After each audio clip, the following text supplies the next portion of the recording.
I ara donant pas a la darrera xerrada, que anirà a càrrec de Jorge Morell, el fundador de l'empresa Términos i Condiciones. Ell és llicenciat en dret, especialitzat en dret d'internet per l'empresa, ja du 15 anys prestant serveis legals en matèria de dret tecnològic, el guanyador del Premi al millor blog jurídic d'Espanya l'any 2014, els premis E7, entre d'altres, i el seu projecte de monitorització de termes i condicions i polítiques de privacitat ha estat destacat pel Legal Design Lab de la Universitat de Stanford. També és fundador de Legal Techies, una de les primeres consultores nacionals especialitzades en l'estudi i implementació del Legal Tech, i entre d'altres mitjans i publicacions escriu i col·labora al blog sobre innovació legal de l'advocacia espanyola, i també el coneixem perquè va ser un company nostre i estem molt contents de que estigui avui aquí, així que us deixo molt contents. Gracias. Super. Bueno, buen día, buenos días. Gracias primero de todo. Se oye, sí, probando, que yo no tengo voz de tenor, siempre está bien que el micro funcione. Gracias primero a la invitación a la fundación, también la presentación que ha hecho el director general. Mi idea sí es, ya os avanzo, mi idea sí es meteros miedo. O sea, yo quiero que salgáis de aquí paranoicos, es un poco el plan, ¿de acuerdo? O sea, un poco que quedamos con esa idea porque vamos a salir paranoicos todos. Hay una frase muy buena de Gordon Moore, que era el creador de la ley de Moore y que fue CEO de Intel durante muchos años, que decía get paranoid. Pues eso, todos paranoicos. ¿Quién somos nosotros? Somos un despacho de abogados que trabaja aquí en Derecho y Nuevas Tecnologías desde hace varios años. Las canas apuntan a esos 15 años que decíamos antes. Y estamos especializados solo en Derecho y Tecnología. O sea, cualquier cuestión jurídica derivada de la tecnología, y una parte que hemos hecho durante bastantes años ya es ciberseguridad. Ganamos por ello en su momento premio ESET en 2020 por hacer un artículo que parte que le gustó y que estaba currado sobre lo que se llaman los back bounty programs. Es decir, cuando las empresas de cierto nivel tienen software y dicen, oigan ustedes, ataquen a mi software, y si lo hacen bien y consiguen encontrar un error, les pago. Eso está guay, pero la parte jurídica de hacer eso hay que regularla, porque al final es abrir de nuevo las puertas de mi casa para ver qué ocurre, que eso luego hablaremos, que he visto antes. No he querido antes intervenir porque prefería que hablaran los presentadores y no quería hacer spoiler de cosas. Ahora entraremos a todos los saraos que han ido saliendo antes. Pero bueno, eso, que hace un tiempo que estamos en esto. Y bueno, eso simplemente aquí me podéis localizar por LinkedIn o lo que sea, por... Yo sí voy a dar bastantes datos porque creo que es interesante contextualizar un poco la situación siempre, y parte de esos datos buscan eso, entrar en paranoia. Uno muy primero, esto es el informe más actual que tenemos de INCIBE 2022, datos no tenemos todavía el 23, suele salir sobre abril o así. Estos son la cantidad de amenazas, o sea, la cantidad de ataques que ha habido durante 2022. El 89,7 fueron fraude informático, es decir, hay cosas tipo contra el honor. O sea, aquí estaba mirando cuántos delitos de internet hay y qué tipos son. Prácticamente el 90% están vinculados a lo que se entendería como ciberseguridad típica, es decir, cosas que salen muchas veces en prensa, tipo que si vulneraciones de propiedad intelectual, lo veis ahí con 0,0%, accesos e intercepciones ilícitas, cosas que parecen a veces muy llamativas, son relativamente pequeñas porcentualmente. Lo que la masa es muy genérica. También para asustar, esto es de hace literalmente un mes. Esto es un señor en Hong Kong, ha sido uno de los primeros casos donde se ha gastado, o sea, ha habido un fraude muy alto de 25 millones de dólares con deepfakes. Es decir, a un señor se le llama desde el CFO, es decir, el responsable financiero de Reino Unido, le pegan un telefonazo y le dicen, oye, me tienes que hacer una transferencia de 25 millones de dólares. Y al tío le suena raro eso, o sea, dice, no te creo. O sea, algo suena raro, o sea, le está llamando aparentemente esa persona y dice, no, tenemos que hacer la operación, es una operación secreta y tiene cierta urgencia. Son elementos típicos en materia legal. No está convencido y le dice, mira, hagamos una videoconferencia, vendrán determinadas personas del equipo y de la empresa y lo hablamos y así te convencerás.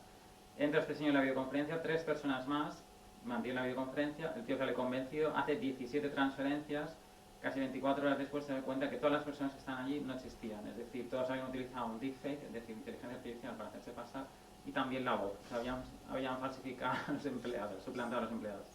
Ha sido seguramente el primer gran caso de deepfake, no es el primero que ha pasado, pero sí por volumen, 25 millones de dólares. Entonces, bueno, eso es lo que está empezando a utilizar inteligencia artificial para ese tipo de sofisticaciones. ¿Qué voy a contar yo aquí? Un poco de intro y normativa, lo justo, no voy a sacar artículos, no se asuste, pero simplemente además hay mucha normativa en camino, contaban antes que se nos viene NIS 2 y bastante más cosa. El entorno y el contexto, porque es importante entenderlo. 10 cuestiones a valorar para evitarlo a nivel de pyme. Vamos a hablar también de phishing, obviamente, y ransomware, pero hay otras cuestiones, a veces más pequeñitas pero igualmente importantes. ¿Qué hacer cuando ocurre? Y sobre todo legalmente, si podemos rascar pasta, porque en general podemos volver a que nos devuelvan algo de lo perdido. Hay opciones, pero bueno, ya veréis que hay un poco, hay variedad. Y luego un poco de conclusiones. Y eso, el efecto paranoia. O sea, mi idea es que salgáis paranoicos de aquí, porque creo que es necesario estar un poco paranoicos, así que no es lo mejor, pero bueno. Es lo que nos queda. Entonces, y también por esa idea, porque la paranoia en general es un potencial remedio. Si yo he hecho formaciones donde la gente, después de salir de la sala, me ha dicho, acabo de cambiar la contraseña del móvil. O sea, en plan, primero se dejó un poco asustado. Y ayer me contaron un caso aquí de un ayuntamiento en Mallorca, donde han instalado por paranoia sistemas de verificación, de doble verificación, y una de las funcionarias le decía que le estaba generando tanto estrés de trabajo que estaba por pedir la baja al médico por depresión. O sea que la ciberseguridad potencialmente genera depresión, para que veáis un poco. Entonces eso, y también quedaos con esa lectura. La seguridad no es cómoda. O sea, somos unos comodones, nos hemos acomodado muchísimo. Está muy guay decirle a Google Maps cuánto tiempo voy a tardar para llegar al aeropuerto y que me diga el tiempo, si hay atasco o no, que le pida a Alexa cuál es el próximo. Eso está muy guay. Pero mientras más comodones somos, y por eso hemos cedido en los últimos 15-20 años muchísima privacidad, más inseguro es todo. Por tanto, si queremos seguridad, no hay comodidad. Aquí hay que elegir, no se pueden tener las dos.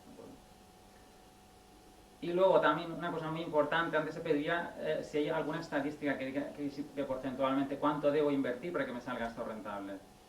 Hay que invertir mucho en formación, porque estamos en un ámbito donde jurídicamente sale infinitamente más barato prevenir que curar. O sea, aquí gastarse el dinero cuando ya lo has perdido, veréis que ahora mismo legalmente ya tenemos casos de ERES, donde la causa justificativa del ERE, o sea, que la empresa pueda despedir, es un ciberataque. Por algo se da. O sea, sale mucho más barato porcentualmente invertir. Importes, ahora veremos algunos casos que se pueden derivar un poco las ideas. Luego también dentro del entorno, y por dar datos, al malo en general no se le pilla. Estadísticamente el 14,6 son detenidos. Ya te decimos que cuando son localizados y detenidos, según el caso se van rotando y giran muy rápido. Entonces ese es otro problema de que por eso prevenir sale bastante más rentable, porque en general no vamos a encontrar al malo. Y el malo, si se lleva el dinero a nivel legal en 48 horas ha volado, suele estar fuera del espacio económico europeo, se dificulta muchísimo luego la persecución a ese nivel. Entonces hay que buscar otras fórmulas y intentar encontrar responsables en esa cadena de qué ha pasado aquí, cuando se decía las auditorías forenses o los peritajes. ¿Quién ha metido la pata? ¿Por qué alguien se habrá metido la pata? Entonces, en función de eso, hay que determinar un poco lo que ha ocurrido. Pero ojo, porque el que ha atacado de verdad, en general no nos va a pagar un duro. O sea, eso también hay que tenerlo claro. Entonces, más datos así por impactar un poco. Lo decía antes Antonio Carmona cuando comenzaba, el 50% de las pymes no dice que les han ciberatacado. Tiene muy mala reputación decir que me han ciberatacado. Hemos tenido casos de hoteles que nos decían, no, bueno, es que se llevaron toda nuestra base de datos y hemos visto que la están vendiendo en la dark web y hay pasaportes, hay DNIs, tal, y no sabemos muy bien qué hacer, cómo comunicarlo. Tienes ahí un sarao impresionante, pero mucha gente no lo dice porque queda francamente mal. Entonces, y, ojo, no solo mal a nivel reputacional, tiene consecuencias legales hacer eso. Entonces, hay muchísimo ciberataque que no se cuenta. Eso es obvio.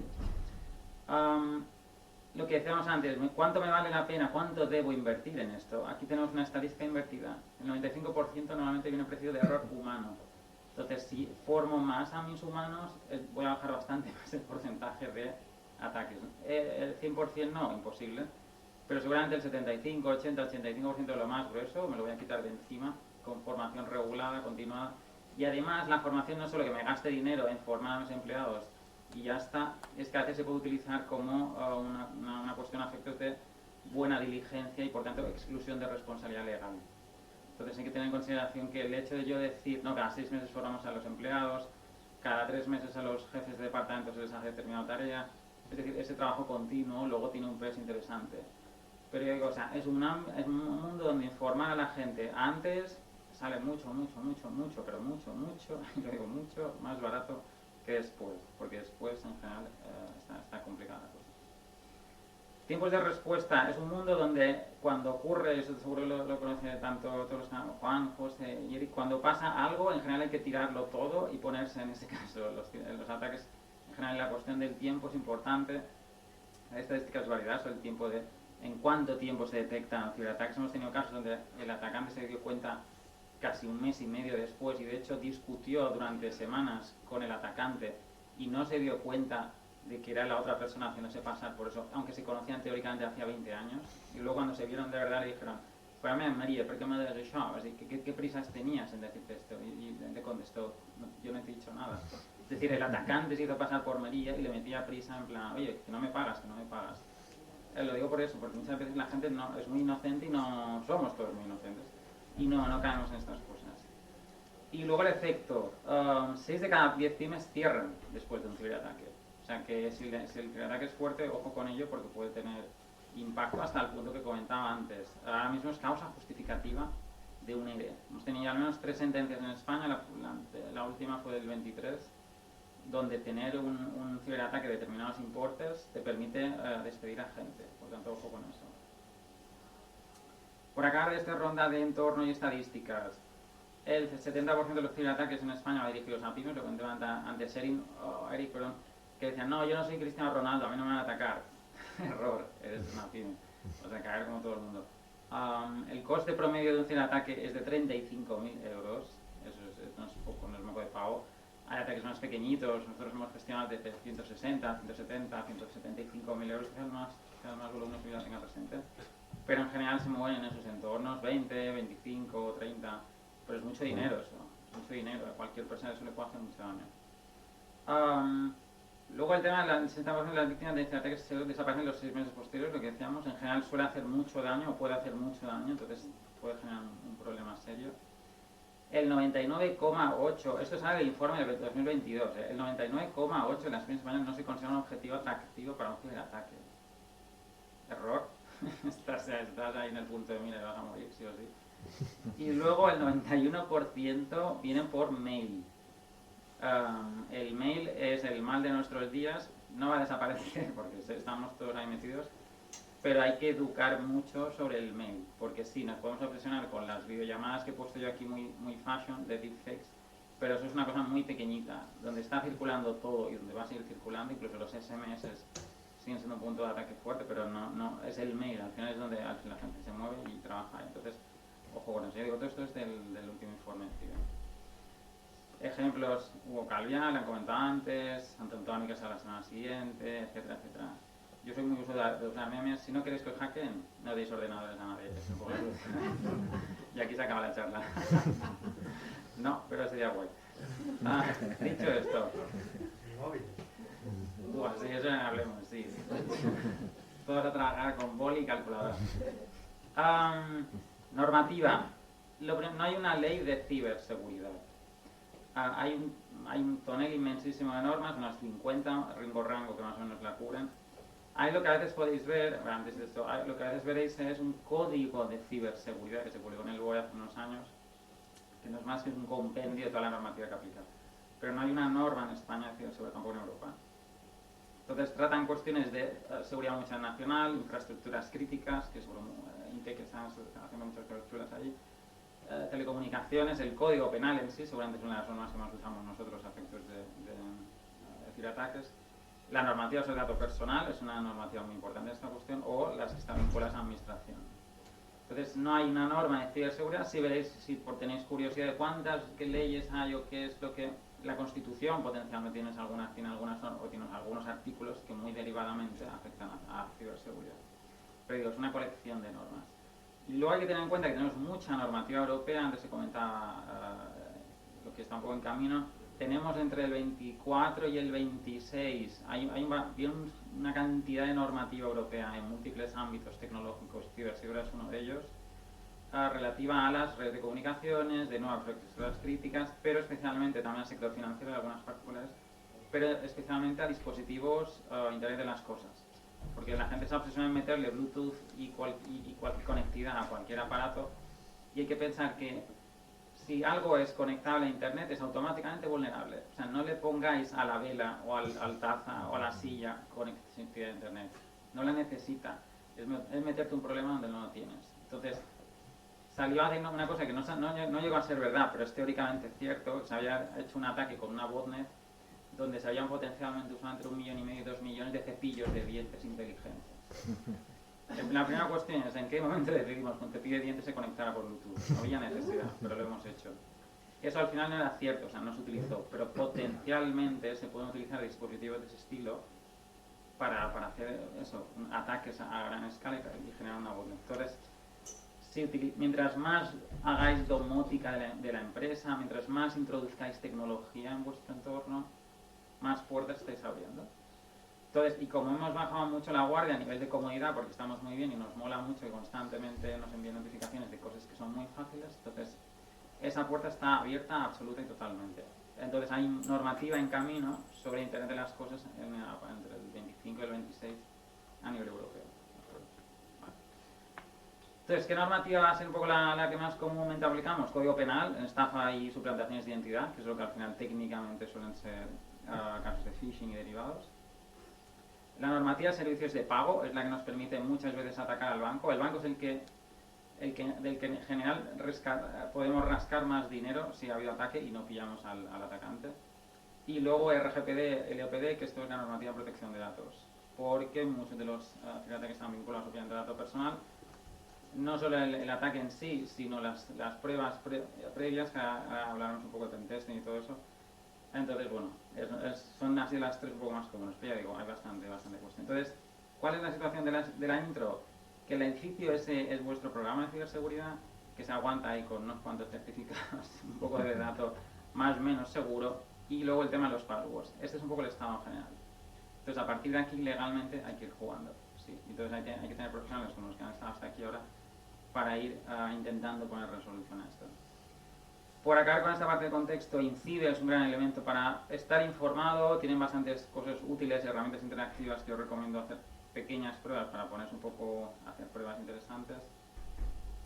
Y sí me gustaría destacar las que comenta como principales amenazas para pymes y una vertiente jurídica de cada uno de los puntos. Por ejemplo, la suplantación de identidad mediante el phishing.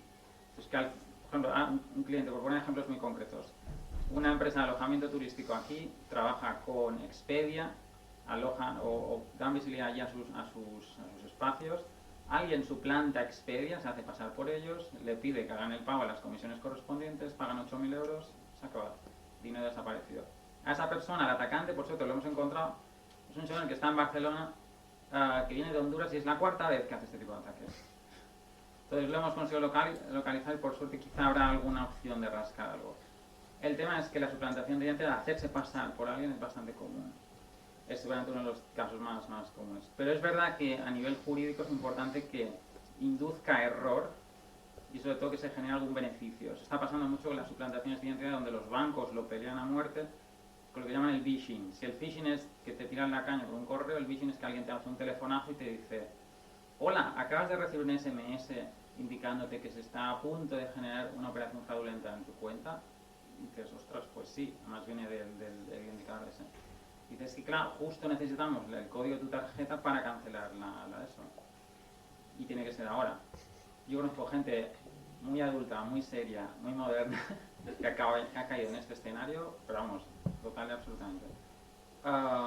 Entonces, ahí que se ha inducido error, se ha creado una sensación. Porque claro, ahí que dicen los bancos: problema tuyo. Alguien te ha llamado y tú voluntariamente le has dado el código. Yo no meto la pata en nada. Claro, lo que no dice el banco, porque no le interesa, es que se ha creado una sensación de legitimidad y mi consentimiento está viciado. ¿Por qué? Porque, por ejemplo, el SMS ha ido... Cada vez que recibáis un SMS que es falso, obviamente falso, que intenta atacar, y que os entre en la bandeja de entrada que normalmente recibiríais los SMS del banco, eso legalmente es bueno, porque eso significa que el banco está metiendo la pata. Y que si algo pasa a través de ese SMS le podemos atacar así. Por ejemplo, hemos ganado un caso contra WeThink solo por eso. Y WeThink le peleaba a la señora esta en Canarias más de 3.500 euros que no. Y eso es el elemento. Hemos ganado casos en Yoseta en ese sentido por el caso de los phishing, es decir, que te llaman por teléfono, no solo el SMS iba allí, sino que el identificador de llamada era en este caso el BVA. Y el banco dice, no, el problema es tuyo, tú le has dado el código. No, amigo mío, has generado una situación de legitimidad que me ha inducido a error. Y legalmente eso, por tanto, tiene responsabilidad. Yo digo que los bancos eso lo van a pelear a muerte y en general quitan todo lo posible. Pero la jurisprudencia, es decir, las sentencias, están dando la razón a los clientes, empresa particular o empresa, en ese sentido. ¿De acuerdo? Entonces, importante eso de la sensación de error, la industria de error. Como bueno, los Spiderman van ideal para hacer este tipo de cosas. La suplantación de datos es esto, cuando nadie tiene muy claro quién es el Spiderman que aplica. Un caso también muy habitual en pymes, como decía, en ciber, ransomware, o el secuestro de información documental de todo tipo, luego lo comentaré un poquito más en detalle. Puede implicar una cosa que es bastante peliaguda y genera un extra problema jurídico, que es lo que llaman el doxing. El doxing es cuando yo te robo la información, no quieres pagar, porque no es recomendable pagar, aunque a veces se puede hacer y luego hablaremos un poco de eso. ¿Y qué hace el atacante? Aprovecha la información que te ha extraído, esa información especialmente de terceros, información personal, y contacta a todos esos terceros diciéndole, oye, que sepas que esta empresa ha sido hackeada por mí. Y es otra forma de hacer pressing para intentar que pagues. Ojo con eso porque eso se hace. Y luego también se hace el doxing a partir de eso, de identificar a personas concretas. Y luego pensar que el ransomware muchas veces utiliza técnicas de pura y absoluta ingeniería social. Es decir, no ha existido el ransomware, o es muy sencillo, pero te meten el miedo de que ha existido. Entonces, eso ahora está en ingeniería social. Y una cosa que está pasando ahora, que luego comentar un poquito más, es que se está empezando, no se recomienda nunca pagar. En casos muy concretos se puede hacer, y a veces los abogados somos buena vertiente en ese sentido, porque luego efectos puede tener algunas consecuencias legales hacer ese tipo de pago. Y lo que se está ahora barajando, hay un informe muy concreto sobre ello a inicios de este año, es la negociación con algunos de los atacantes, porque según cómo se plantee la situación, el atacante es listo en general, pero tampoco a veces es tan listo, y se le puede poner en una situación donde vea que ceder los datos o no meterse en más salados pueda ser beneficioso. Entonces hay gente que se está especializando en el mundo jurídico solo en la parte de negociar casos de ransomware, porque bueno, se están consiguiendo algunos éxitos. Otro punto que se ha comentado antes yo creo que lo comentaba con alguien, es el ataque a la cadena de suministro. Nuestros proveedores son seguramente uno de los principales puntos de ataque en esta historia de la seguridad. La carpintería que me hace la reforma, la gestoría. Las gestorías son el asesor fiscal. Nosotros tenemos un asunto en tribunales por un asesor fiscal, donde fue seguramente el punto débil de toda la cadena. Son muy jugosos, se circula ahí mucha cosa, en general el nivel de seguridad es muy bajito, la formación es muy escasa y por tanto es muy fácil empezar a hacer suplantaciones y empezar a colar facturas falsas. Entonces, ojo con eso. Pero la cadena de suministros, quienes son nuestros proveedores, es un punto de ataque muy goloso. ¿Cómo dejemos de eso? Porque luego lo hablarán un poco, aunque luego lo comentaré más. Aquí hay un problema de, yo contrataba una carpintería para que haga una reforma, está pendiente la factura, me ha enviado la factura, bueno, sí, la haremos de este lado. Me ha enviado la factura, en verdad ya hay un man in the middle, es decir, ya hay alguien en medio de esa conversación, ya se ha metido alguien en medio, ya ha empezado a hacer las modificaciones correspondientes, y lo que a mí me llega modificado es aparentemente la factura del carpintero, pero con otra cuenta bancaria, y yo hago el pago allí. Allí tenemos varios problemas. Uno de ellos es, por ejemplo, ¿por qué el carpintero ha hecho el pago a una cuenta distinta si normalmente ha sido siempre la anterior? Una forma de, cuando no ha ocurrido esto, protegerse es contractualmente el contrato que se haga con el prestador de servicios, con el proveedor, decirle, mira, en condiciones de pago, nosotros lo estamos poniendo desde hace ya un par de años, en condiciones de pago, esta es mi cuenta, y solo tengo una. Si algún día la cambio, la fórmula de comunicarlo será a un correo electrónico a esta dirección y luego una conversación telefónica. Si no lo hago así y tú me haces una transferencia a una cuenta distinta a esta, el que se come el marrón eres tú, en el sentido de que habrás pagado a otro y me vas a tener que pagar a mí. O sea, vas a tener que hacer dos pagos. Porque luego un problema que está surgiendo muy problemático a nivel jurídico es cuando se hace un pago a un tercero, que no es el que se pensaba, la deuda sigue existiendo. ¿Qué pasa con eso? Se tiene que hacer dos pagos. Yo he hecho un pago pensando que lo estaba haciendo de forma legítima, de buena fe, y por tanto no me lo ahorro. Ahora mismo la jurisprudencia está mitad y mitad. Según de qué lado hemos defendido las dos situaciones. Si lo que necesitáis es que defendamos de, oye, yo me tienes que hacer el pago porque me sigues pidiendo el dinero, tenemos argumentos para defenderlo. Si estáis del otro lado, el he hecho el pago y no estoy dispuesto a hacer más porque antes no tengo el dinero, se puede también defender. La cosa todavía no está del todo decidida. Pero es un tema muy complejo y es relativamente fácil de intentar saltarlo o darle más cobertura en los contratos que firméis con vuestros proveedores en condiciones económicas, aunque hagáis un presupuesto muy sencillo, poner una cláusula que diga, oye, no, la cuenta de pago es esta y solo se cambiará en estas circunstancias. Si hay cambios de otra manera y tú haces pago a esa cuenta, el problema es tuyo, no es mío, por tanto vas a tener que pegarme, ¿vale? Porque eso digo, está dando mucho dolor de cabeza a nosotros. Por seguir con esta parte de incidir, lo que decía, hay falta de formación y políticas de ciberseguridad, pues se decía que hay que incidir mucho en esa parte. Aquí que se hace, hay que generar concienciación, es buena además porque luego puede ser a efectos de, o sea, este tipo de formaciones sería un inicio, por decirlo, que es muy sencillita, pero puede todo empezar, o sea, hay que empezar por eso por algún lado. Y luego puede ser buen elemento de diligencia, o sea, poder demostrar buena fe, diligencia, que dentro de lo que cae no se ha hecho mal y por lo tanto se puede eximir alguna incluso responsabilidad. Luego el tema de las contraseñas, que está dentro de las políticas un poco de aplicaciones de seguridad, que está vinculada a las ecuaciones de protección de datos, es decir, las empresas tienen que cumplir con eso. Y hay una cosa que se llama el artículo 32 del RGPD que dice, oiga usted, aplique medidas de seguridad al tratamiento de datos que hace. Una de esas políticas de seguridad son las contraseñas. Las contraseñas que tenemos son horribles en general. Este es el informe de NordPass de 2023. ¿Cuáles son las más comunes? 1, 2, 3, 4, 5, 6, 1, 2, 3, 4, 5, 6, 7, 8, 9. QWERTY, que bueno, ahí todavía tiene esta complejidad, oye bien. Password, o versión contraseña, o 111111. Una de las personas que fue una formación reciente mía, tenía en su móvil 1111. Entonces cuando salió de la formación lo primero que hizo fue cambiarlo. 7 de cada 10 contraseñas comienzan con una serie de números y no somos muy imaginativos porque son números consecutivos, es decir, van del 1 hacia el 4 o el 7 o el 8. Entonces somos muy malos haciendo contraseñas, no pasa nada, hay que asumirlo y ya está. Pero hay herramientas que pueden solucionar eso, pero es importante porque es un punto de ataque muy sencillo y que bueno, a efectos de medidas de seguridad ha habido sanciones por esto.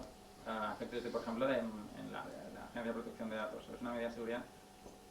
El no tener una política de contraseñas, ya no estamos hablando de cambiarlas cada 6 meses y demás también, pero que no sea mínimamente, ya no, ni 8 cifras son suficientes, estamos hablando ya de 12 incluso, pero bueno, ese tipo de cuestiones. Entonces, tener contraseñas malas, ojo, porque implica un potencial incumplimiento de la normativa de protección de datos, porque al final es una medida de seguridad inadecuada. Veréis que hay muchas medidas de estas pequeñitas que se siguen incumpliendo. Y luego una cosa que también se ha comentado antes, creo que lo comentaba Eric, es las actualizaciones de seguridad suelen fallar un montón. No es solo comprarme el firewall más chulo del mercado y ponerlo al día, es que luego hay que mantenerlo. Y por ahí entran muchas cuestiones. Entonces, hacer una identificación del software aplicable y cómo debe ser actualizado es un tema relevante, ¿de acuerdo? Vinculada a esto, ya vamos a hacer una pequeña parte sobre el tema de los pentesting y los contratos. Está el sistema de alertas, que es una forma de solucionar esto, lo que comentaban antes Inte, que es una gran solución en ese ámbito, a efectos de nuevo probar buena diligencia. O sea, que yo tenga un montón de sistemas diciéndome está pasando esto y esto y esto, al final lo que me permite a mí es excluir. Cuando pasa algo, que va a pasar algo, creo que la frase es, hay dos tipos de personas, los hackeados y los que van a ser hackeados. Entonces es un poco el criterio. Entonces la buena praxis al final me puede excluir responsabilidad en ese sentido, o sea, hay que tenerlo en cuenta. Entonces, en resumen de esta parte, ya entramos en los 10 puntos que quería comentar también más en detalle, es que hay más interés por parte de las pymes en ciberseguridad, pero estamos lejísimos todavía en eso. Entonces, bueno, hay mejoras, pero por eso hay que estar, yo creo, un poco paranoicos, o sea, creo que es bueno en ese sentido. Entonces, antes de eso, sí comentan ligeramente lo del pentesting, porque entra un poco, por ejemplo, en estas cuestiones, incluso con los contratos. Antes se decía el contrato de pentesting o la prueba de penetración, que sería muchas veces como se comenta. La parte de confidencialidad, nosotros escribimos un artículo, me acuerdo, hace 5 o 6 años y creo que todavía tiene centenares de visitas al mes, que es cómo redactar un contrato de pentesting, porque era un tema que veíamos ya que había mucha duda y mucha problemática. La parte de confidencialidad no es que haya que firmar un acuerdo de confidencialidad, eso es como la guinda a todo lo anterior. El pentesting bien hecho es un delito, O sea, porque lo que tú estás abriendo, nosotros hacemos el ejemplo, el símil de, es como si le pides, te acabas de comprar una casa y le pides a tu amigo que está vinculado al mundo de seguridad privada, por ejemplo, que venga e investigue tu casa e intente entrar dentro. Es mayormente eso. Y que luego, una vez que esté dentro, intente romper, robar todo lo que pueda con esas circunstancias. Estás abriendo la puerta a que se cometan delitos, accesos a información, que se lleven cosas. La particularidad es que tú lo autorizas. Entonces, esa autorización tiene que estar en letras rojas, pero muerta además, y muy, muy, muy, muy detallada. O sea, tiene que quedar muy claro lo que se va a hacer, cómo se va a hacer, a qué hora se va a hacer, quién lo va a hacer, en qué circunstancias. Y luego, una cosa que comentaba antes, qué información se va a acceder. O sea, hay que pensar que normalmente, si se hace un poco bien, implica secretos empresariales, implica información personal de la empresa, implica información personal de terceros. O sea, te pueden hacer un traje. O sea, no sé exactamente quién comentaba antes de lo que antes se hace la pregunta. Hay que buscar cómo busca un profesional que me garantice eso. Si el contrato es súper genérico y me dice, sí, haré este tipo de prueba, tal, tal, tal, no lo contraes ni loco, porque te estás abriendo el problema. Y tiene que estar muy perfilado aquí, incluso el sistema que se utilice de los varios que hay, en ese sentido, el PCI de EBS, o cualquiera de los otros que hay, tiene que estar muy detallado. La idea es que ahí sí que contractualmente, mientras más detallado mejor, porque si surgiera algo mal, y ahí tengo una buena base para responder, por ejemplo, incluso se pueden exigir determinadas pólizas de seguro. Al final estamos, si se hace correctamente, estamos abriendo la puerta mucho, entonces hay que ir con ojo con esa cuestión. Y una cosa que se regula en los contratos de pendencia cuando hacemos nosotros es las medidas de seguridad que aplicaré para la generación del informe, el acceso al informe, qué información se destruye, cuál solo se bloquea, desde dónde se accede, qué herramientas. O sea, porque ya digo, al final es delicado y hay que tener ojo con eso. Entonces, la autorización tiene que ser muy expresa, muy detallada y tiene que quedar muy claro lo que se va a hacer, cómo se va a hacer y de qué manera se va a hacer. La confidencialidad es cómo cerrar el círculo de todo eso. O sea, los cierres en plan, todo esto que te he dicho tiene que ser confidencial además. Entonces, es un poco el planteamiento que solemos hacer nosotros. Por entrar en los 10 así puntos concretos que quería comentar, algunos ya los he avanzado, o sea, se han un poquito más rápido. 10 consejos, yo estamos en la parte de evitar, o sea, vamos a intentar evitar todo lo posible problemas. Uno primero, muy tontorrón, que todavía sigue ocurriendo, es el HTTPS. En general ya no ocurre tanto, porque en general los navegadores web exigen el certificado digital, entonces tienen que estar seguras. Pero nosotros todavía encontramos bastante webs sin certificado. Pero no tener certificado HTTPS hoy en día es sancionable. O sea, en España ha habido sanciones, la primera fue en 2020, 1.000 euros, pero son 1.000 euros porque el certificado te cuesta entre gratis y 30, o sea, tampoco te gusta mucho, por no tener certificado de seguridad en la web. Eso es un incumplimiento de una medida de seguridad. O sea, que hay que tener en cuenta porque es una cosa bastante sencilla. No tenerlo, obviamente, facilita ataques. O puede facilitar ataques. Por tanto, ojo por una cosa tan sencilla como esa. Ojo también con el secuestro del dominio, aunque sea simplemente para que hagas un spoofing del dominio para hacer un clic y que luego te lleve a AliExpress. Conocemos aquí empresas bastante grandes que tienen eso, que lo tienen así, y tú vas a conectar o intentar entrar en su web y te está redirigiendo constantemente a publicidad random. Ya no solo el problema reputacional que te está generando, es que si dejas que eso crezca y que la bola sea grande, ese dominio va a entrar en listas negras de buscadores, ese dominio y los correos que están vinculados van a entrar en listas negras de los distintos servidores, y en 2-3 meses todo tu mail que envíes va a ir a spam y te vas a quedar sin correo. Y ya digo, conocemos aquí empresas que son sociedades anónimas y tienen a mí de hace 2 meses este tipo de situaciones. Entonces, yo flipo en color en general. Pero para que veas un poco que haces cosas muy sencillas pueden pasar. Entonces, ojo con el secuestro de dominio que no es inocente. Otro punto, el de tanto en web como en otros elementos, las extensiones o los plugins, es decir, cualquier complemento que le queramos poner a nuestra web para que sea más bonita, no, para que tenga formulario de contacto, no sé qué, o el plugin para poner WhatsApp, o muchas de esas pequeñas cosas son problemas de ciberseguridad en el fondo. Muchas veces se crean a veces incluso como punto de ataque. Tenemos casos de más de 2.000 webs infectadas a través de plugins de WordPress. WordPress es muy usado, pero también es un punto de ataque bastante habitual. Entonces, ojo en ese sentido, en este caso el desarrollador web, los plugins que se han instalado en el momento del desarrollo, cuando la ponen a disposición, si se mantienen o no actualizados, este tipo de cuestiones son delicadas. Pero esto ahora se está extendiendo a cuestiones de inteligencia artificial, porque ChatGPT es muy bonito y me cuenta un montón de cosas, pero también le puedo poner extensiones para que cuente más cosas. Las extensiones las hace que no sabemos quién, pero yo le estoy dando acceso y entra. Entonces, ojo con esa cuestión, porque de nuevo son puertas de entrada y legalmente me puede generar bastante responsabilidad. Puedo tener brechas de seguridad, puedo tener secretos, comunicaciones no autorizadas de información a caso externo, o sea que ojo con esas cuestiones. Y lo que comentaba antes, lo avanza un poquito, la regulación de los TTP o cualquier, incluso no, sin llegar al test incluso, cuando se hace simplemente el escaneo de vulnerabilidades. Bien hecho un escaneo de vulnerabilidades potencialmente, aunque sea información pública, ya te puede dar este tipo de cosas. O sea, nosotros trabajamos con hackers éticos y claro, las cosas que te enseñan es para entrar en pánico, o sea, porque y de empresa muy grande. Entonces, bueno, si eso se regulariza y la voluntad es, yo como empresa quiero saber en qué situación me encuentro, mientras más información privada esté dando acceso, más clara tiene que ser la autorización que yo estoy dando, porque al final ya digo, técnicamente si se hace bien un ataque de penetración, al final es un delito, entonces tengo que autorizarlo para luego no meterme en lío. El que lo hace, o sea, hay que tener ojo, pero también el que deja que lo hagan, ¿de acuerdo? Porque luego al final genera responsabilidad.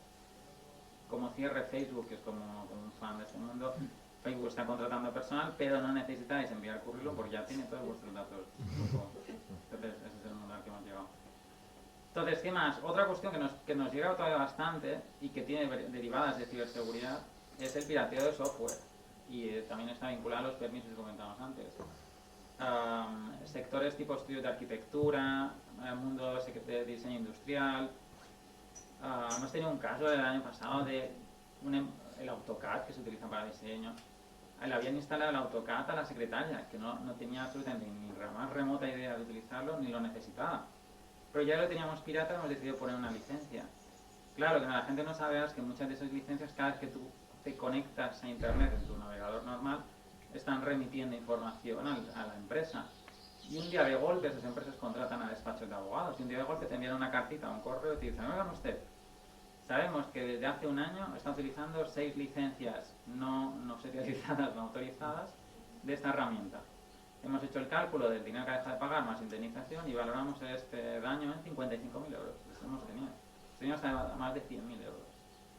Claro, la gente se pone, ahí se entra paranoica. Las hemos salvado porque en general al pago mínimo con una indemnización un poco extra, bueno, en general lo que las empresas quieren es regularizar la situación. Entonces, más o menos se puede salvar y eso. Pero muchas veces esto suele venir por ex empleados.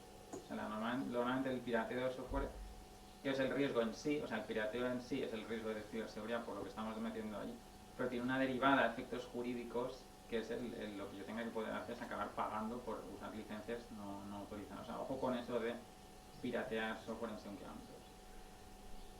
Móvil SMS es el smishing, es uno de los casos más comunes de llegar a información en este caso. Todo el mundo ha recibido SMS de correos, Amazon, Zara, bancos, todas las variedades que podemos imaginar, no nos importa ni lo que debería seguro.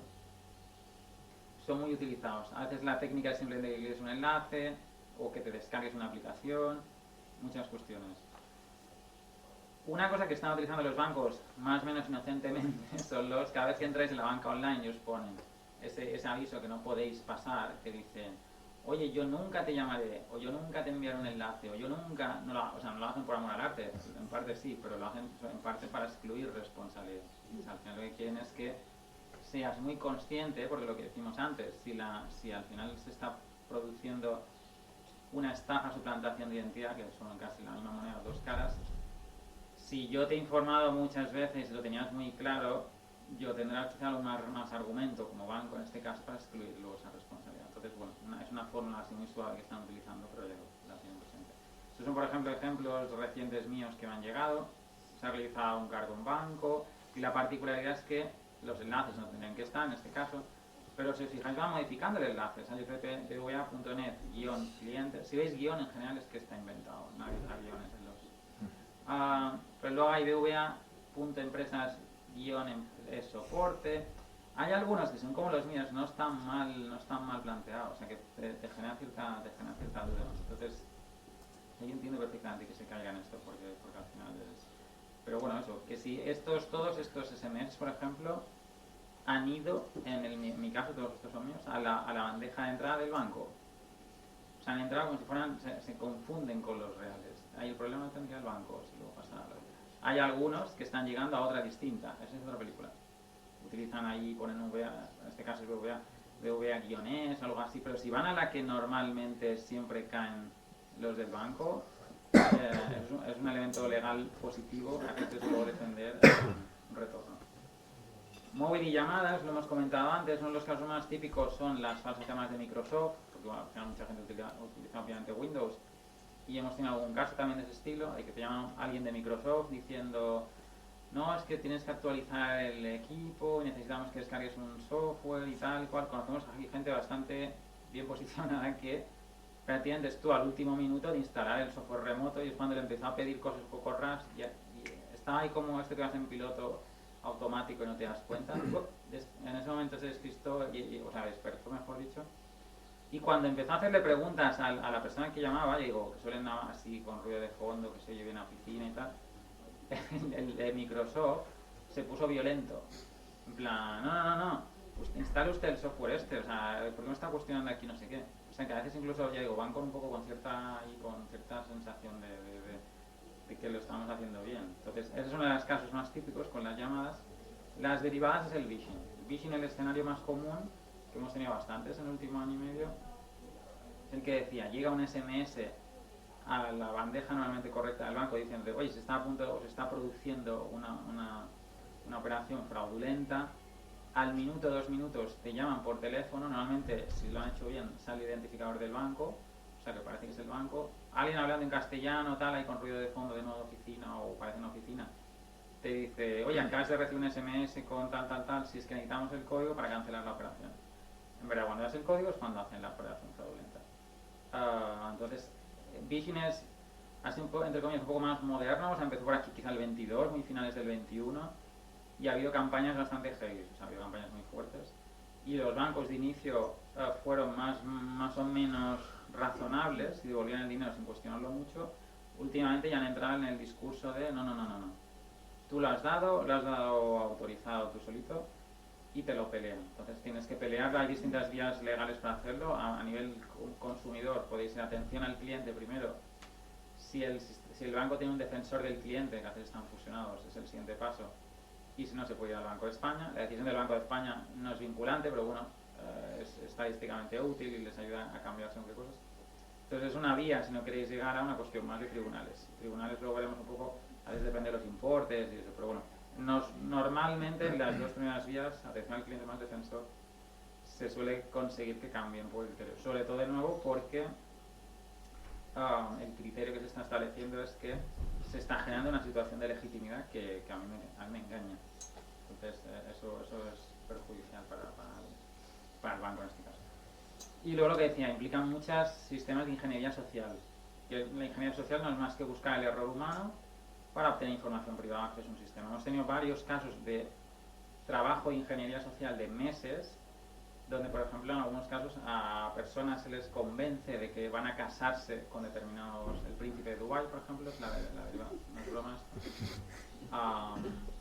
Estamos hablando de fraudes de más de 90, 95 y 100.000 euros, donde una persona está convencida durante meses de esa situación.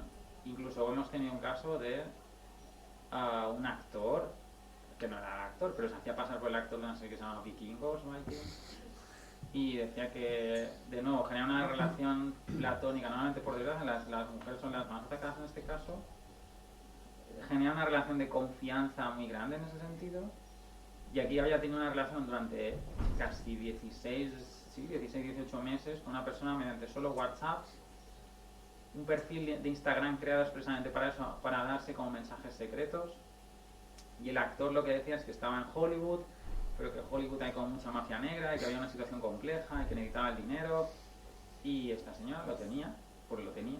Estamos hablando de una señora mallorquina de 40, 45, 50 años, no es, o sea, con la cabeza bien puesta, con posibles y había entrado en una situación de pensar que estaba hablando, tenía un amor potencialmente platónico con un actor y entonces estaba dando dinero.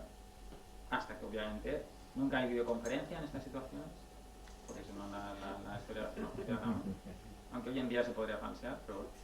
Y llega un punto donde obviamente aquello cae, porque cae. Y la gente cuando llega a este nivel de error, en general no quiere denunciar, porque el nivel tanto de culpa y un poco incluso de vergüenza es muy alto, no quiere que se entere su círculo social también, pero ese tipo de cosas pasan. Yo he visto correos donde la gente se promete en matrimonio al príncipe de Dubái, que solo existe en Wikipedia, y está convencidísimo de que se va a casar con él. Y yo he tenido conversaciones muy extrañas con esas personas, en plan, que no te creen. O sea, no te creen de que les acaban de comprar un dominio hace 12 días, y yo se lo estoy enseñando, y les han montado una web solo para hacer inversiones en esa web, y no se creen que esa web se les ha montado para una estafa suya. Creen que eso es legítimo. Es muy difícil luchar cuando la gente está en ingenierías sociales que les han montado un globo que vamos a hacer meses. Entonces, bueno, eso pasa. ¿Eso es denunciable? Sí. ¿Vas a encontrar algo? Difícil. Eso es una estafa como un piano, ya os lo digo ahora legalmente. Pero luego recuperar ahí es complejo. Pero bueno, ha habido casos, ha habido casos que son consecuencias, pero implica un poco levantar la manta también. Mail y phishing, lo que decíamos, es obviamente el caso más típico, o sea, estirar la caña para quien pescamos. Es el sistema más común, ya he visto que la mayoría, el 91% vienen por correos los ataques.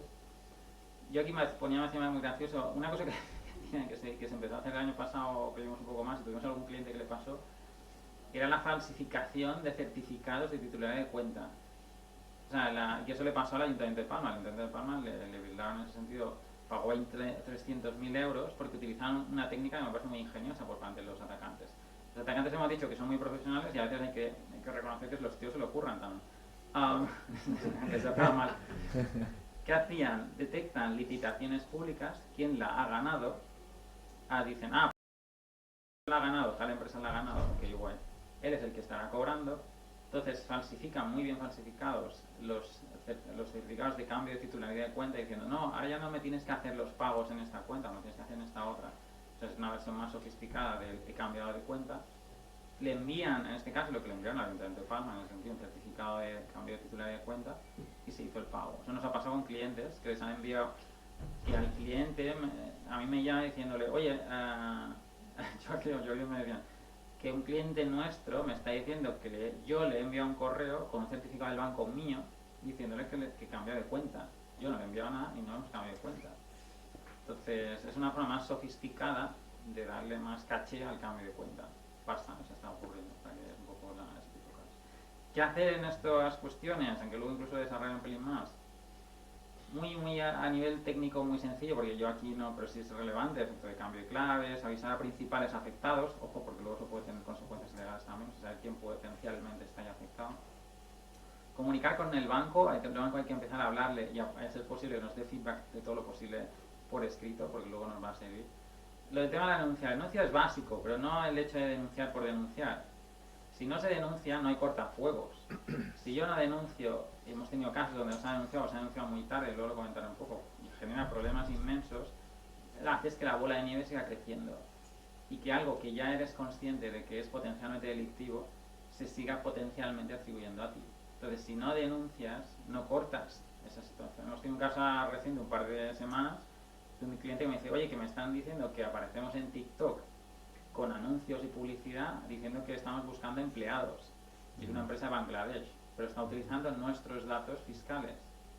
¿Denuncio eso? Digo, sí, porque la gente va a intentar contratar o ir a ese trabajo.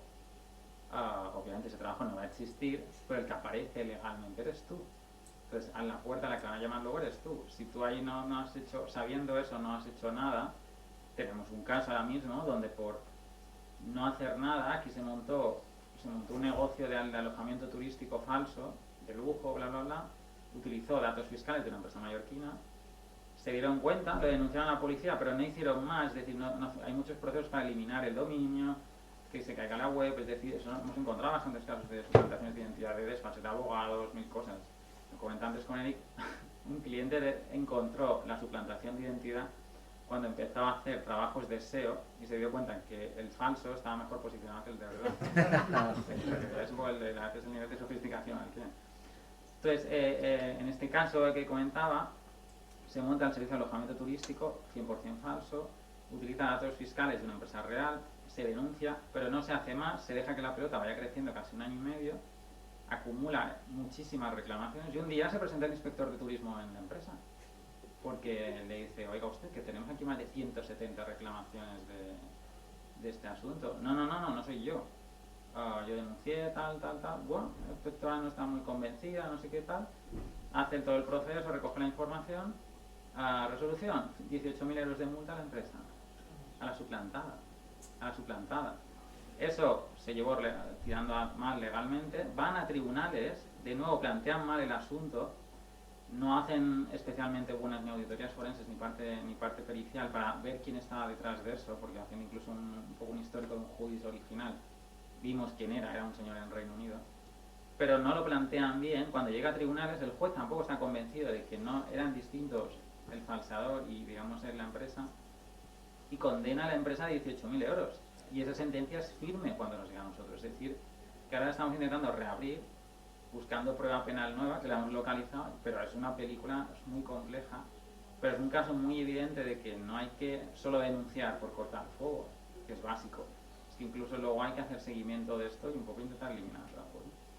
Entonces, otras personas vinculadas, lo que decíamos antes, las personas que están en la cadena de mail y demás, control de daños, que aquí estamos en la parte de he pagado donde no tocaba, o me deben dinero. Entramos en ese punto que comentaba antes, ya lo veremos incluso más. Comprobar las pólizas. En general las pólizas de seguros, hay pólizas de ciberseguros, pero en general las pólizas normales no van a cubrir absolutamente nada, pero bueno, es una diligencia buena a no hacerlo. Y luego intentar limitar responsabilidad. Hemos tenido muchos casos donde obviamente no se encuentra el atacante, pero intentar determinar. Por ejemplo, eso ha pasado mucho con agencias de viajes. Agencias de viajes utilizan muchas veces intranet, de un lado hay agencias, del otro hay proveedores, y a veces hay malas configuraciones de muchos lados. El saber qué porcentaje de metedura de pata es tuya o del otro te puede quitar mucha responsabilidad. En caso, por ejemplo, de este estilo, una agencia de viaje estaba conectada a la intranet, alguien robó credenciales de una de las empleadas en sentido, el atacante entró, estuvo ahí como 15 o 20 días empezando a pedir viajes a todos los sitios que os puedes imaginar, y el proveedor estaba empezando a recibir peticiones de esa teóricamente agencia de viajes por precios y lugares totalmente ajenos y extraños, hasta que un día cogió el teléfono y le dijo, oye, ¿por qué me estás pidiendo cosas tan raras? No me acabo de entender. Y es cuando vieron que en verdad sí que había alguien. ¿Cuál fue el problema? Y salvamos en verdad a nuestro cliente, que era la agencia de viajes, pero también a la otra parte, que la intranet tenía una falta de medidas de seguridad inmensísimas. No hacía ni tan siquiera control de qué tipo de IPs estaban allí, ni quién, ni cuánto tiempo, si había IPs fuera de ámbitos comunes, etc. Entonces pudimos demostrar en parte que si bien las credenciales había suficiente diligencia por parte de nuestro cliente para más o menos salvar el problema del acceso inicial, pero la intranet tenía tantas faltas de medidas de seguridad que al final asumió la gran mayoría, no toda, pero la gran mayoría de la culpa.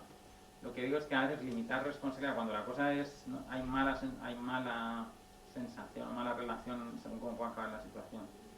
A veces no quedará más que empezar a ver quién ha metido más la pata.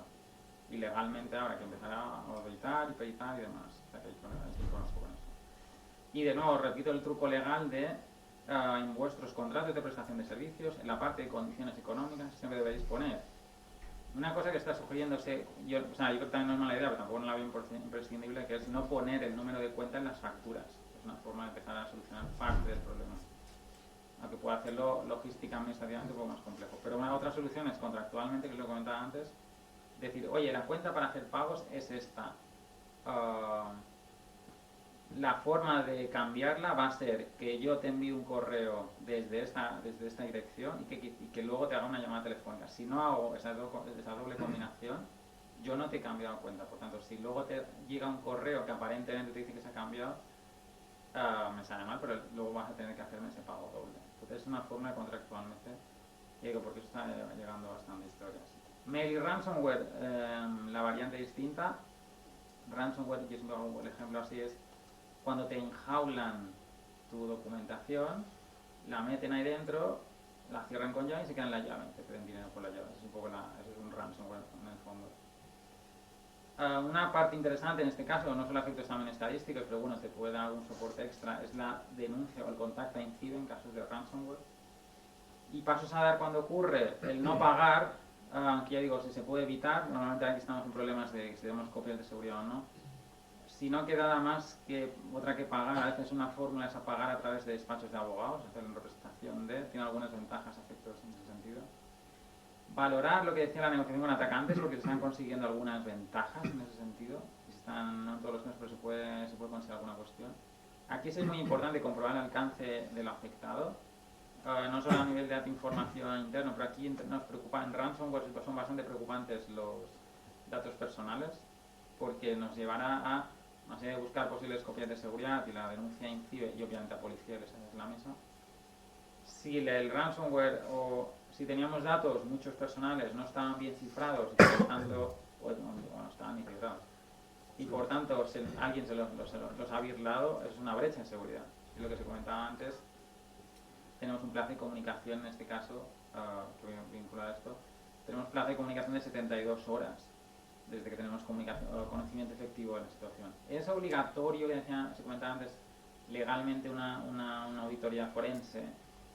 Es muy recomendable, o sea, la ley en sí no dice que sea obligatoria, pero es verdad que mientras más documentes hemos tenido casos de brechas o nos han llegado casos de brechas comunicados donde la comunicación ha sido muy básica y la agencia no ha puesto pegas. Y ha habido casos documentados, en Europa por ejemplo ha sido uno, o WeThink fue otro, donde brechas bastante bien documentadas, como tenían una absoluta, muy mala diligencia previa, han sido sancionadas económicamente. Normalmente la comunicación de una brecha no debería dar miedo porque normalmente no sanciona, no implica sanción. Es simplemente un aspecto de...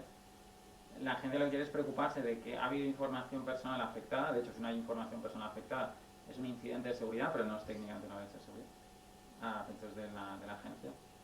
Entonces, cuando ocurre, quiere estar al tanto, a efectos de estadística y demás, pero también porque tiene que tomar alguna medida extra de oficio importante, en función de la información afectada. Pero la gran mayoría de brechas no se sancionan, como muchos se aperciben es como sacar de tarjeta amarilla, ¿de acuerdo? Pero si están muy mal hechas con carácter previo, sí ha habido algunas sanciones económicas. Entonces también quedas con esa idea de que no es automáticamente sanción económica, puede serlo, pero no es automáticamente. Hay dos herramientas muy sencillitas si queréis hacer, si os encontráis en una situación de este estilo y la agencia tiene herramientas como para un poco primer impacto, que se llama Comunica Brecha y Asesora Brecha, para valorar si estoy o no en la obligación de notificar, que es lo primero, y luego la herramienta en sí para la comunicación, ¿de acuerdo? Ya acabo, ya está. Luego las ciberpólizas existen, algunas incluso cubren alguna de las cuestiones como medida, pero alguna potencial sanción, no suelen pillarse muchos dedos ahí, pero alguna lo llega a proteger. Bueno, es un tema interesante el de las ciberpólizas. Y luego, para acabar, como dos puntos finales, el de redes sociales y suplantadores. Hemos gestionado bastantes casos de pirateo de redes sociales, es bastante habitual. Y lo que decía antes, suplantación de webs. Desde clones absolutos solo por intentar robar tráfico a veces, pero normalmente robar datos, incluso al final algún otro cliente. Y el pirateo y alguna suplantación de identidad a efectos de redes sociales, y alguna que decía montar estafas expresamente para por ejemplo, un caso que tuvimos en Pollensa, se montó en 15 días una web para vender vehículos de segunda mano, que obviamente no existía nada, y cayó varias personas, y lo que se hacían era copiar los datos de una empresa francesa.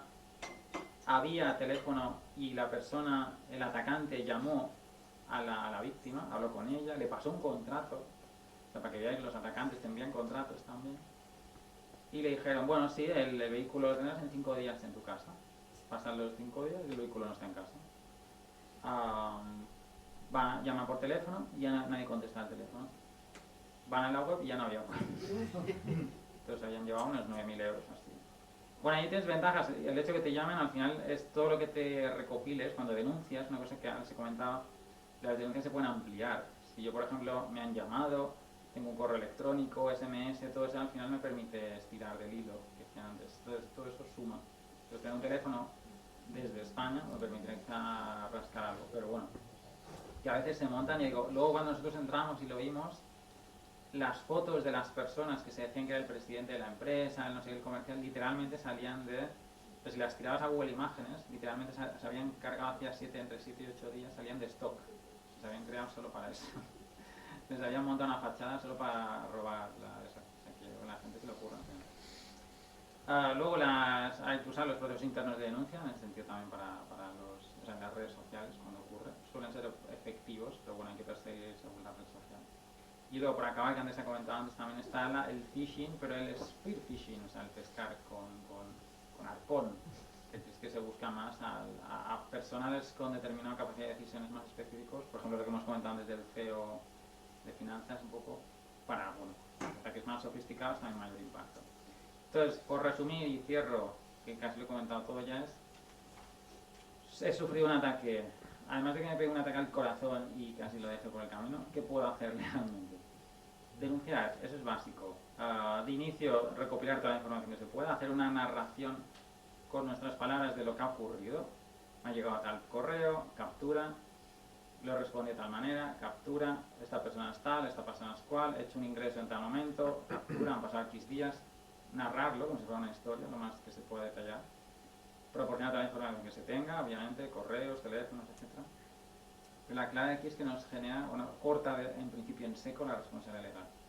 Y luego esa denuncia, según con la continuidad que se demos, les permite a Policía y Guardia Civil empezar a sacar información si iniciamos el proceso penal, que ahora lo veremos un poco. Lo siguiente, esto que ha pasado aquí, el ataque que he sufrido, ¿afecta de alguna manera a datos personales?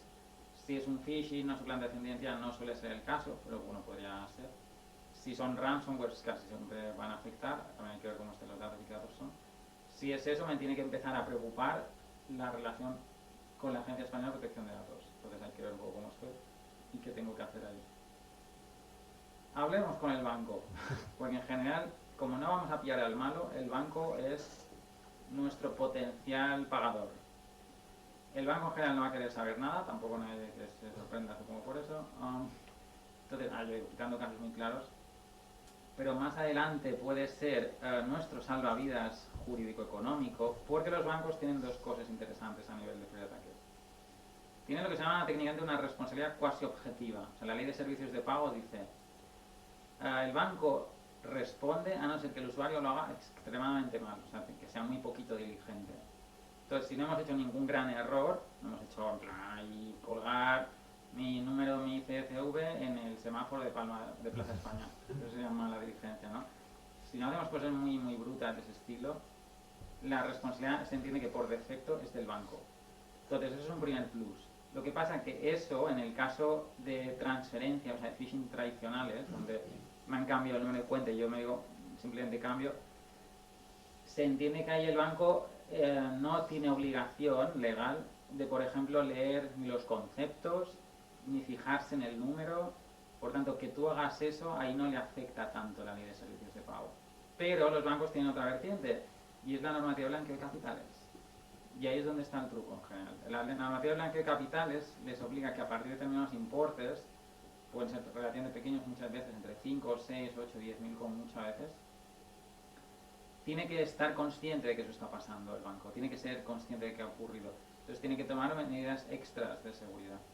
Tiene que empezar a ver por qué de golpe y porrazo tal cuenta recibe un importe que se sale de lo normal de otra tal cuenta.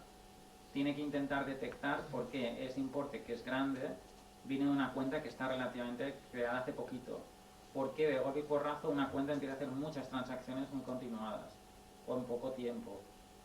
La antigüedad de la cuenta, pueden llegar a detectarla. Eso solo lo vemos cuando se denuncia y se inicia el proceso penal.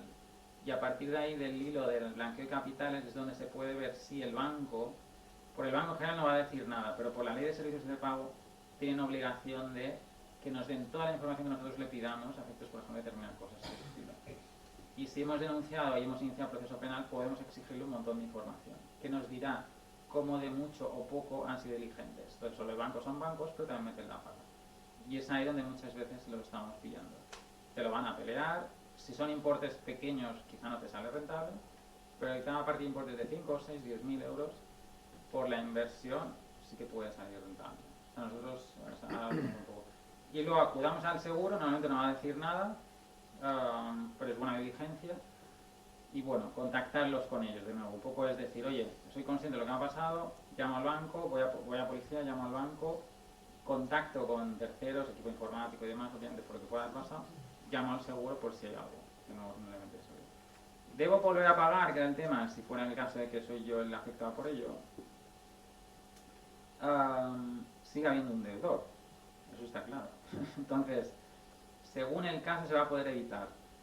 Lo que dice la jurisprudencia es que si se ha generado una diligencia objetiva correcta y de nuevo se ha hecho un pago de buena fe, hay toda una serie de particulares en este caso que quiere decir buena fe, muchas veces el pago no tiene que volver a hacerse, pero de nuevo es relativamente todavía fácil darle la vuelta a la tortilla. Entonces, según en qué lado estéis, es exigible una cosa u otra, pero tenedlo en cuenta porque está dando mucho lío esto y se habla relativamente poco de ello.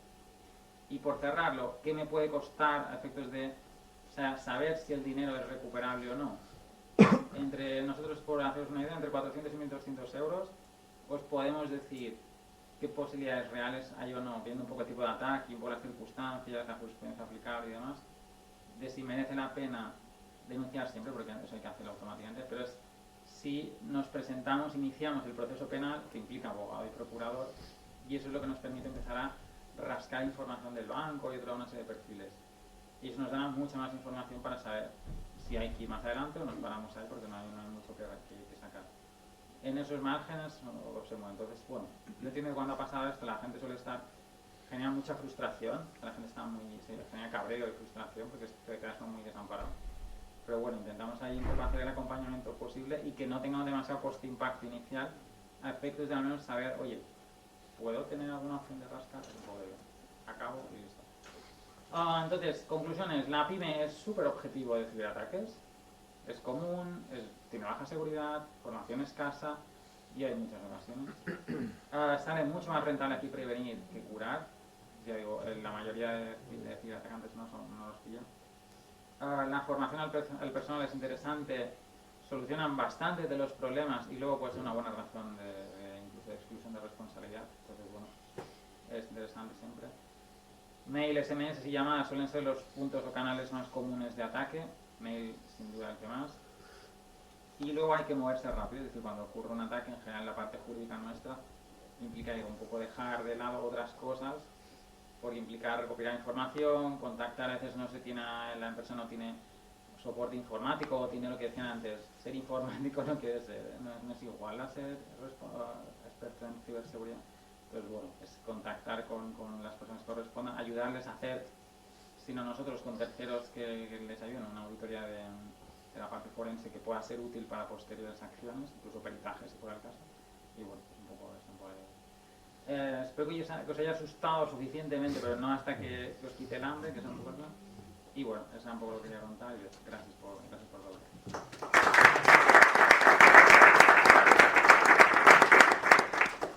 Ya, questions, adelante. Una pregunta. Sí. N'hi ha moltes. No, però ja estem. Jorge, 100% de acuerdo, has dicho. Un tema, el banco. Sí. ¿No es un poco negligente por parte del banco que cuando pasa esto de abuso de suplantación de número de cuenta, que el banco no controla en tiempo real, que lo hace siempre, menos en estos casos, que haga un cruce del número de cuenta con el DNI y con el número de la persona autorizada? Sí. ¿Por qué no haces el cruce? Que para comprar el pan lo hace. Yo compré pan con el móvil y has comprado con el pan. ¿No has comprado? No sé. Sí, o sea, con cuestiones más inocentes se hacen ese tipo de comprobaciones y que el banco hace, ya digo, les hemos pillado en el sentido de que, no solo en nuestro caso, hay bastantes años de jurisprudencia donde el banco no ha hecho las comprobaciones mínimas desde alguien, a veces incluso con en casos así va a ser más habitual, pero incluso con el atacante, si ha sido más local, se ha presentado físicamente allí para sacar el dinero y aún así no han sospechado suficiente, o han sospechado poco. Entonces, ese tipo de cosas tienen que ir con cuidado. Por eso digo que como el banco, por ley, tiene responsabilidad cuasi objetiva, es decir, la responsabilidad objetiva es que una parte, se ha decidido que por norma, una parte siempre responde. Cuasi objetiva es que casi siempre responde. Entonces, el banco, por ley, casi siempre responde. Ese casi es importante, pero eso quiere decir que están muy sobrecargados de responsabilidad. Entonces, si tienen este tipo de fallos que parecen aparentemente pequeñitos, es una ventaja para la víctima. Lo que pasa es que el banco, entonces, ¿cómo te lo pelea? No te da acceso a la información, vas a todos los trámites que decía, vas a atención al cliente, defensa del cliente, Banco de España, pasa de ti automáticamente, te obliga a ir a tribunales, te lo apela todo. O sea, lo que quieres te quiere ganar por desgaste. Es un mal sistema, no es mal sistema, ya le va bien. Pero el tema es blanqueo de capitales. Que ahí Claro, sí no se puede- ahí es donde en general los pillamos. Claro. Porque las transferencias, es verdad que legalmente ellos lo único que tienen, no tienen ni obligación de leer, digamos, el concepto que se ha puesto, ni determinar toda una serie de partículas. El banco no tiene...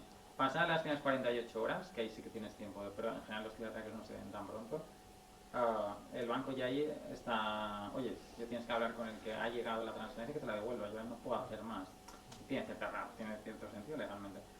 Pero en blanqueo están otra vez sobrecargados de responsabilidad. Y ahí tienen que hacer una serie de comprobaciones que muchas veces dejan pasar. La cuenta es muy nueva y no me he dado cuenta. Ha habido un montón de transacciones súper rápidas con una cuenta que lleva 5 días abierta, importes muy grandes, y ahí es donde dices, oye, ¿y esto no te ha saltado alguna de estas alertas raras que tendrías que haber visto? Y es ahí donde están cayendo un poco más. Pero digo, es un poco pero es la vía que normalmente estamos haciendo más éxito. Vale. El miedo está bien que lo pongas, ¿eh? Y Vale, súper. eso está muy bien, no está muy bien. Súper delicado. Pero también tenía que llegar a los bancos, a las administraciones, Sí, sí. para que todos seamos conscientes que en grupo, pues el miedo mucho nos promete de todos porque vamos muy Sí, complicados. sí, sí. Es que da miedo, yo creo que hay que tener miedo porque en este caso te ayuda a ser más precavido. Sí. Lo que no debe ser que yo miedo a paralizar, en plan, me quedo aquí y no hago nada. No, O sea, no vendo online, no instalo un montón de cosas que sean útiles para la empresa. Es más entender que, oye, por suerte por desgracia, nos toca vivir en un mundo donde está todo hiperdigitalizado y va a ir a más, y eso implica que hay muchos terceros ajenos que pueden entrar por tu casa. Pues hace 70 años era impensable, hoy sí lo es. Entonces, es sacarle las ventajas a eso sin descuidar los riesgos que son presentes. Es lo que sería más preguntas. Sí, yo también en relación al tema de la responsabilidad del banco, en Sí. muchas ocasiones los propios protocolos de telecomunicaciones son vulnerables por diseño. Sí. Entonces, si realmente, bueno, de hecho es relativamente fácil suplantar un número de teléfono vía SMS Eso. o vía llamada telefónica. Incluso hay plataformas online como puede ser Spoof Call Mm. que los puedes contratar y te dan créditos para suplantar una de ellas. Entonces, Sí. el banco, ¿qué nivel de responsabilidad tiene si un tercero utiliza ese...? Ese es un tema chulo porque a inicios de este año se sabe que está habiendo reuniones a nivel de banco y telecos a efectos de, oye, ¿cómo estamos solucionando este tema? Porque yo soy responsable, o sea, es una cadena al final. O sea, yo me estoy comiendo esta parte del marrón, pero este marrón viene de más arriba. O sea, el que tú generes, o sea, que yo al usuario le esté generando legitimidad de la situación, viene por una serie de particulares que por defecto facilitan ese tipo de ataques. Y yo no controlo las telecos. Entonces ahí está entrando en otra cuestión y algunas, por eso está habiendo reuniones a alta escala, se están planteando demandar a telecos. Porque así todo este perjuicio económico que tú me estás generando es hasta cierto punto incontrolable por mí. Entonces es una cadena, ya digo, yo sé desde al menos inicios de este año estaba habiendo a nivel de grandes empresas de bancos reuniones justo en ese sentido. A ver, legalmente, ¿cómo resolvemos eso? Porque eso es un tema más serio, ¿no? Ellos saben que hay cosas que las pueden controlar, pero hay otras que quedan ajenas a ellos. Y es un fastidio, ¿no? O sea, que cada uno en su parcela tiene echa culpas al otro. O sea, a las telecom no les van a quedar mucho más hueco, pero todo el mundo es consciente de eso. Sí. En el caso de las redes sociales que facilitan la suplantación de identidad, en ofertas de trabajo, en ofertas de productos, en una serie de cosas. ¿Se puede denunciar a la red social o...? El canal más rápido ahí, más ejecutivo en general, son las propias canales de denuncia, o sea, de las redes sociales. Pero obviamente, según el tipo de daño, incluso la Agencia de Protección de Datos tiene canales específicos cuando un contenido muy específico, de carácter muy violento, carácter sexual, etcétera, tienen ahí canales específicos para retirar eso. Pero igualmente se pueden denunciar, se pueden hacer en paralelo los dos. Puedes ir a denunciar a Instagram o Facebook o lo que sea, que se retire algo, porque te suplantan o eso, y luego en policía, obviamente. Claro, porque hay gente que entra, se registra, paga. Nosotros de eso hemos visto muchos, la gente pica mucho con la verificación de la cuenta, llega un enlace que es más o menos sospechoso, pero a la gente le piden el mail, el correo, o le piden el mail, el teléfono, no sé qué más, y lo da alegremente. eso hace que sea el atacante se haga con el control de la cuenta y luego le empieza a enviar WhatsApp, que es muy gracioso, en plan, págame 700 euros y te lo devuelvo. Y si no no pagas en esos días, lo que hacen es cambiar el nombre de usuario de la cuenta y la hacen invisible. Sí, yo sé casos también de gente que ha trabajado en remoto. Sí, bueno, sí, Han no trabajado tocamos un mucho mes el tema y del luego no remoto, le han pero pagado. obviamente eso abre mucha puerta. Yo digo, o sea, al final hay gente que hace un negocio de esto. O sea, es un negocio con un nivel de riesgo generoso, pero puede ser muy lucrativo. Hay de todas las redes.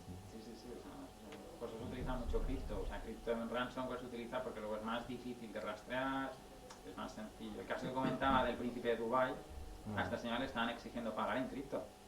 Y no le parecía raro, porque decía, porque es que en Dubái son muy modernos y no es broma, está implantando modelos de pago que aquí no tenemos y no son comunes. Y entonces está soltando 20-25.000 euros en cripto.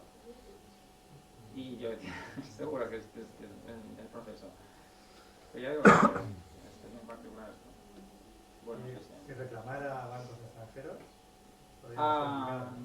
Bueno, puede ser parecido en ese sentido. Es verdad que te lo pueden pelear más. El problema es que aquí ya tenemos que irnos a normativa europea. O sea, porque aquí tenemos normativa específica nuestra. O sea, si el banco que esté fuera ha participado de alguna manera en una operación que al final tiene punto de origen aquí, se puede alargar, se puede estirar el chicle suficiente hasta para llegar. Pero bueno, es verdad que entramos en otro. Por eso digo que hay normativa específica en Europa en servicios financieros, en ciberseguridad, porque ahora mismo es un punto delicado. Pero bueno, es otra vía. Más miedo todavía. Sí, en general es eso. O sea, quedaos con la idea. Claramente, una noticia. Bueno, Súper. crec que no hi ha més preguntes. Buenísimo. Moltes Bueno, moltes gràcies. gràcies.